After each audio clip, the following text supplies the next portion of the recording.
నమస్తే, welcome to our channel. నేను పద్మిని. ప్రస్తుతంతో పాటు ప్రముఖ ఆధ్యాత్మికవేత్త, వాస్తు జ్యోతిష పండితులు కేఎస్ఆర్ గారు ఉన్నారు. మాట్లాడదాం. నమస్తే సార్. నమస్తే.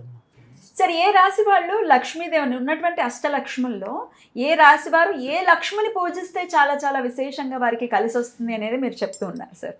సో మేషం నుంచి కన్యా రాశి వరకు మనం ఆల్రెడీ మాట్లాడుకున్నాం. ఇక తులారాశి నుంచి మీన రాశి వరకు ఈ 6 రాశుల వాళ్ళు ఏ లక్ష్మీదేవిని విరివిగా పూజిస్తే చాలా కలిసి వస్తుంది సార్ వీరికి? తప్పకుండా. అంటే ఇక్కడ మనకి ఎందుకని ఈ లక్ష్మిని పూజించాలి అంటే కనుక ప్రతి ఒక్కరికి ఏదో ఒక లక్ష్మి అవసరం అనేది ఉంటుంది. సో సంపద ఉన్న చోట సంపదే ఉంటే పర్వాలా, కానీ ఒక్కోసారి ఆరోగ్యం ఉండదు. సో ఆరోగ్యం ఉన్న చోట ఒక్కోసారి సంపద ఉండకపోవచ్చు. అంటే ఒక్కొక్క రాశికి ఉండే బలహీనత వల్ల కానీ బలాల వల్ల కానీ ఒకటి ఎక్కువ ఇస్తాడు, ఒకటి తక్కువ ఇస్తాడు దేవుడు. సో ఆ రకంగా మనం చూసినప్పుడు ఏంటంటే తులారాశి వాళ్ళకి జనరల్గా కాస్త కోస్తో ఎక్కువ ఉండేది ఓవర్ కాన్ఫిడెన్స్, లేదా అవతల వాళ్ళు వీళ్ళ రూట్లోకి వచ్చేయాలి అనుకునే విధానం. సో నేను చెప్తుంది కరెక్ట్ ఉంది కాబట్టి నేను చెప్పినట్టు ఫాలో అయితే బాగుంటుంది అంట. సో అది ఆయనకు బాగుండొచ్చు, నాకు బాగుండాలని లేదు కదా. అవును. కానీ జనరల్గా వీళ్ళు ఏంటంటే నేను వెళ్తుంది రైట్ కాబట్టి మీరు అటే రండి అనేది ఉంటుంది. సో అదొకటి. లేదా ఓవర్ కాన్ఫిడెంట్, నేను ఏదైనా చేసేయగలను, సో అది నాకు 2 నిమిషాల పని అన్నట్టు ఉండొచ్చు. సో ఇవి ఇందులో ఒక్కోసారి మొత్తం అతి ఉన్నప్పుడు ఇబ్బందికరం అనేది ఉంటుంది. సో అందుకని తులారాశి వాళ్ళు పూజించవలసింది ఏంటి అంటే కనుక ఆదిలక్ష్మిని కనుక పూజించినట్టయితే కనుక వీళ్ళకి ఆది ఏంటి, చివరేంటి, మొదలేంటి అనేవి అన్నీ తెలుస్తాయి. సో అందుకని ఆదిలక్ష్మిని పూజిస్తే చాలా మంచి జరగటం అనేది జరుగుతుంది. ఇక తర్వాత వచ్చేప్పటికీ వృశ్చిక రాశి.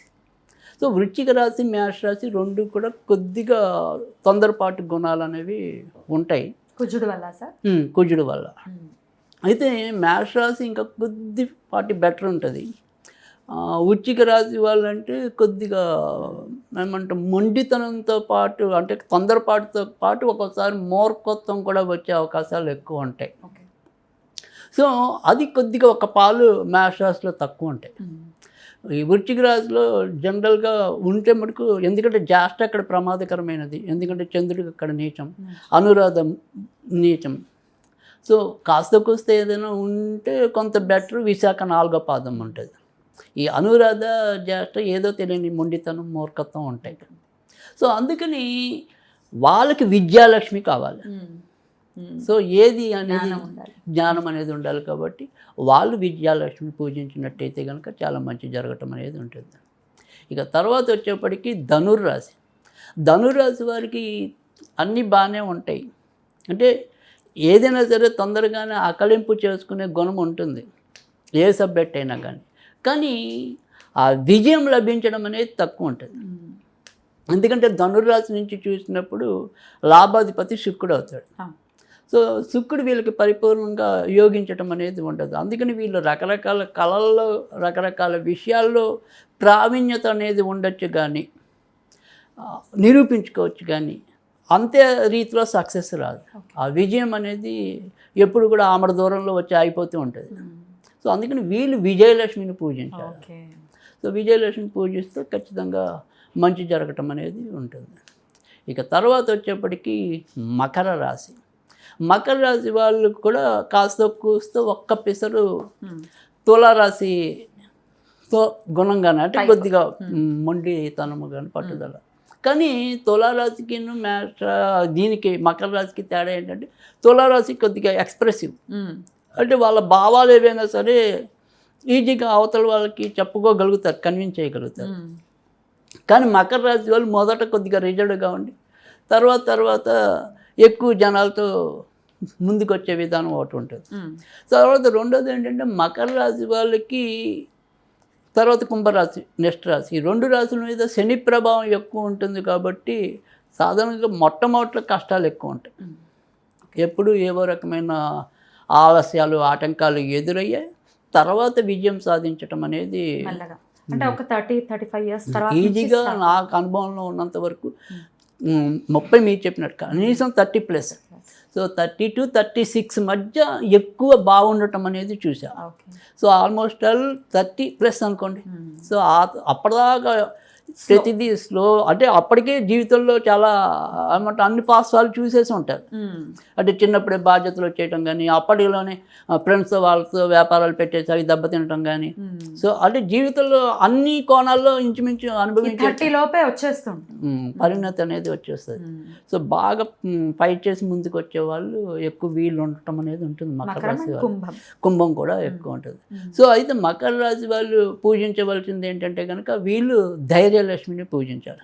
ఎందుకంటే జనాలు అందరితో కూడా ఇందాక మనం చెప్పుకున్నాం కొద్దిగా లేట్గా కలవటం, అంత ఎక్స్ప్రెసివ్ కాకపోవటం అని చెప్పి. సో అందుకని వీళ్ళు కనుక ధైర్యలక్ష్మిని పూజించినట్టయితే కనుక చాలా మంచి జరగటం అనేది ఉంటుంది. వాళ్ళు ఆ రకంగా చేయాలి. ఇక తర్వాత ఏదైతే కుంభరాశి, అంటే ఇందాక మనం చెప్పుకున్నాం కుంభరాశి కూడా కొద్దిగా స్టార్టింగ్ ట్రబుల్స్ అనేవి ఎక్కువ ఉంటాయని చెప్పి. అయితే మకర రాశి వాళ్ళు సంపాదించినట్టుగా కుంభరాశి వాళ్ళు, అంటే మకర రాశి వాళ్ళు కొద్దిగా లేట్ ఉండే కానీ బాగా సంపాదిస్తారు. కుంభరాశి వాళ్ళు ఎప్పుడు కూడా మధ్యస్థంగానే ఉండిపోయే పరిస్థితి ఎక్కువ ఉంటుంది. అంటే వీళ్ళు ఏమవుతుందంటే మకర రాశి వాళ్ళకి ఎక్కడక్కడ కొద్దిగా ఒక్కోసారి ఏమంటాం వ్యాపార తత్వం అనేది ఉంటుంది. కుంభరాశి వాళ్ళకి కొద్దిగా నోబుల్ ఐడియాస్ ఉంటాయి. అంటే నేను తిన్న 10 రూపాయలు ఇంకా మళ్ళీ 2 రూపాయలు 3 రూపాయలు వేరే వాళ్ళకి పెడతాం అనే కొంత కాంక్ష ఉండొచ్చు. సో అందుకని మకర రాశి వాళ్ళు పొదుపు చేసుకున్నట్టుగా కుంభరాశి వాళ్ళు పొదుపు చేసుకోలేకపోయే పరిస్థితి ఉంటుంది. సో అందుకని కుంభరాశి వాళ్ళు ఖచ్చితంగా ధనలక్ష్మిని పూజించడం వల్లే మేలు జరగటం అనేది ఉంటుంది. ఇక తర్వాత చివరి రాశి అయినది ఏదైతే మీనరాశి ఉందో, సో మీనరాశి వాళ్ళకి ఎప్పుడు కూడా ఏమంటారు ఒక రకమైన ఊహా ప్రపంచంలోనే ఎక్కువ ఉండటం అనేది ఉంటుంది. సో దానివల్ల ఏమవుతుందంటే ఒక్కోసారి ఊహలు ఎక్కువైపోయి ఆచరణ తక్కువ ఉండొచ్చు. అంటే మనం పాత రోజులు గాలి మేడలు కడుతుంటారంట, అలా ఒక రకమైన కళల ప్రపంచంలో వీరిదైన ప్రపంచంలో ఉండటం అనేది ఉంటుంది. మనం చుట్టూ 10 మంది పక్కన ఉన్నప్పటికీ కూడా మళ్ళీ రాత్రి ఒంటరిగా ఉండడానికి ఎక్కువ ఇష్టపడతారు. అంటే వాళ్ళు ఆ ఒంటరితనంలోనే వాళ్ళ భావుకత్వం అనుకోండి, ఏదైనా అనుకోండి. సో అందుకని వాళ్ళ ప్రపంచంలో విహరించే అవకాశాలు ఎక్కువ ఉంటాయి. సో దానివల్ల ఒక్కోసారి సరైన సమయంలో సరైన అవకాశాలు పొందలేకపోవటం అనేది జరుగుతుంది. అందుకని వీళ్ళు కూడా గజలక్ష్మిని పూజించడం వల్లే అన్ని రకాలుగా కూడా కీర్తి ప్రతిష్టలు వాళ్ళు చేసే పనులకి రావటం అనేది ఉంటుంది. సో అందుకని గజలక్ష్మిని పూజించినట్టయితే చాలా మంచి జరుగుతుంది. సో ఈ 6 రాశుల వాళ్ళు కూడా ఈ అష్టలక్ష్మి స్తోత్రం ఉంటుంది కదా. అంతేగా అష్టలక్ష్మి స్తోత్రంలో మనం ఏం చెప్తున్నామంటే ఏ లక్ష్మికి సంబంధించిన ఆ స్తోత్రాన్ని వీళ్ళు కనీసం రోజుకి 3 సార్లు చదువుకున్నట్టయితే కనుక చాలా మంచి జరుగుతుంది. 5 నిమిషాలు కూడా పట్టదు. 5 నిమిషాలు కూడా ఎందుకు పట్టదు. 4 లైన్లు ఉంటాయి. చక్కగా చదువుకుంటే డెఫినెట్గా మార్పు వస్తుంది, ఖచ్చితంగా మార్పు వస్తుంది. అలాగే రావాలి 6 రాశుల వాళ్ళకి అని మనస్ఫూర్తిగా కోరుకుంటూ చాలా బ్యూటిఫుల్గా ఎక్స్ప్లెయిన్ చేశారు సార్. చిన్న ఉంటాయి, అది ఫాలో చేస్తే షార్ట్ కట్స్ కదా, డెఫినెట్గా ఆ షార్ట్ కట్లో వెళ్ళటం అనేది చాలా ఈజీగా జరుగుతుంది. సో చాలా బ్యూటిఫుల్గా ఎక్స్ప్లెయిన్ చేశారు సార్. అయితే మా రాశి ఏదో మాకు తెలియదండి, ఏదో అలాగా ఏదో ఫాలో చేసేస్తాం అనుకునే వాళ్ళకి ఏం చేయాలి సార్? అంటే ఇక్కడ అప్పుడు మనకి రాశి అనేది తెలియడానికి కూడా అనేక మార్గాలు ఇచ్చారు కదా. అంటే నామ నక్షత్రం ప్రకారం అనేది చూసుకుని వెళ్ళటమే. సో లక్ష్మి అని ఎక్కువ మంది పిలిస్తే చూచే చోళలా అశ్విని నక్షత్రం, సో అందుకని మ్యాథ్స్ రాసి చూసుకుంటారు. సో అలా కనీసం పేరు బలంతో ఫాలో అవటమే. అద్భుతం సార్, చాలా చక్కగా వివరించారు సార్. కృతజ్ఞతలు. నమస్తే సార్.